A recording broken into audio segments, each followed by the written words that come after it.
A strong case can be made that no pasuk in the entire Torah has played a larger role in advancing the overall physical welfare of humanity than the pasuk of Nishmartem Ma'od Lenafshei Seichem in Dvarim Daled Tesvav. The pasuk that tells us how we should be exceedingly careful with our health. The directive and mandate for us to cherish our bodies and to treat it with utmost respect. Not because the body is our edifice and we bow to it in servitude, but because the body clothes the soul, and without it the soul would cease to exist on earth. Our extreme devotion to Hashem and our service to Him propels our nation to protect the soul's outer casing to such an unbelievable extent that we have moved medical mountains in order to do so. Because of this seemingly insignificant pasuk, our little nation, relative to its size, has contributed more to the safeguarding and health of the human body than almost every other nation on earth.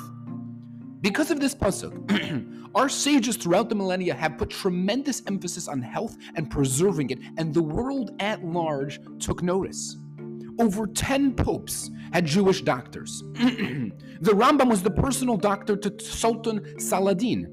Suleiman the Magnificent of the Ottoman Empire had a personal Jewish doctor, as did Elizabeth I of England, Louis XIV of France, Catherine the Great of Russia, and even the notorious and vicious anti-Semites Ferdinand and Isabella of Spain. In the year 1500s, half of the doctors in Europe were Jewish. Half.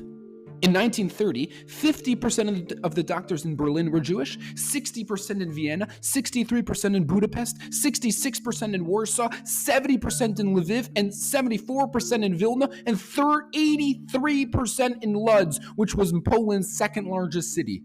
And this was all in spite of facing some of the harshest and most restrictive anti-Semitic laws in our nation's history. It didn't deter us from practicing in the medical field, for we had a soul to protect. The list of Jewish people who, with a fire in their souls, who sought out ways to ensure that the soul's armor would live on, is a long one. And relative to its size, it's an almost supernatural one. The amount that our little nation contributed is nothing short of a miracle. For example, Salman Waxman, a Jewish microbiologist from Russia, was considered the father of antibiotics, as he was the one who discovered how to properly use them. Basil Hershkowitz invented the fiber optic endoscope. A Jew named Paul Zoll pioneered the pacemaker and defibrillator. Marshall Nirenberg cracked the genetic code. A Jew, Rosalind Franklin, discovered the structure of the DNA, and Rosalind Yallo developed the process for safe blood transfusions. A Jew named Jonas Salk developed a cure for polio. Michael Gottlieb identified and developed the effective treatment of AIDS. The list goes on. The deadly typhus disease was eradicated in great measure by the work of a Jew named Ludwig Fleck. Arnon Michael Sella and Devorah Teitelbaum invented Copaxone, a drug used to treat multiple sclerosis. Musa Yildima, a Jew from Iran, discovered the medicine to treat Parkinson's. Ernest Hain of Germany discovered the pharmaceutical use of penicillin. Jewish bacteriologist Waldemar Hafkin of Russia found the cure to cholera, a disease that killed millions and millions of people. Microbiologist Irving Millman and geneticist Baruch Blumberg discovered the cure to hepatitis. Electro-optical engineer Gavril Idan invented the very first pill camera. Thoracic surgeon Henry Heimlich invented what is now called the Heimlich maneuver, saving hundreds of thousands of people every year from choking. Charles Kellman discovered cataract surgery. A cardiovascular surgeon by the name of Albert Saar, a Jew, invented the very first artificial heart valves. Biotechnologist Tal Dvir invented the world's first 3D printed heart made entirely from actual human cells.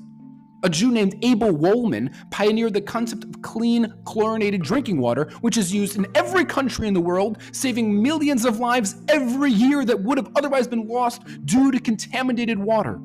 A Jew named Paul Ehrlich invented something called chemotherapy, saving millions of people battling cancer. Jews were responsible for major medical organizations and institutions. One of the first nursing organizations in Russia was started by Jews. Lillian Wald started the Nurse Organization of America. A Jew named Henrietta Sold founded the world-famous Hadassah Network.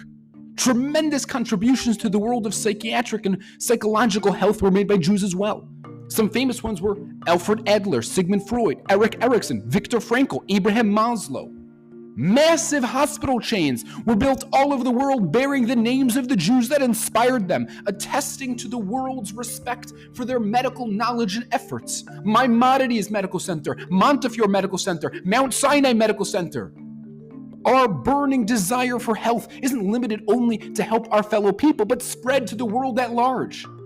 Bernard Kouchner, a Jew from France, whose own parents were killed in the Holocaust, started what has become the world's largest medical volunteer organization called Doctors Without Borders.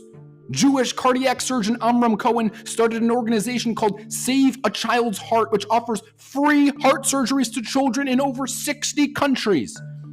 During the civil war in Syria, Jews set up several hospitals to treat wounded Syrian troops, despite the fact that Syria is not a friend of the Jews by any standards. In March of 2022, Jews from Israel were the very first to set up a hospital on Ukrainian soil during the Russian invasion. Jewish immunologist Drew Weissman and Albert Bourla, chairman and CEO of Pfizer, led the team that discovered the mRNA platform, which led the way to the first effective COVID vaccine.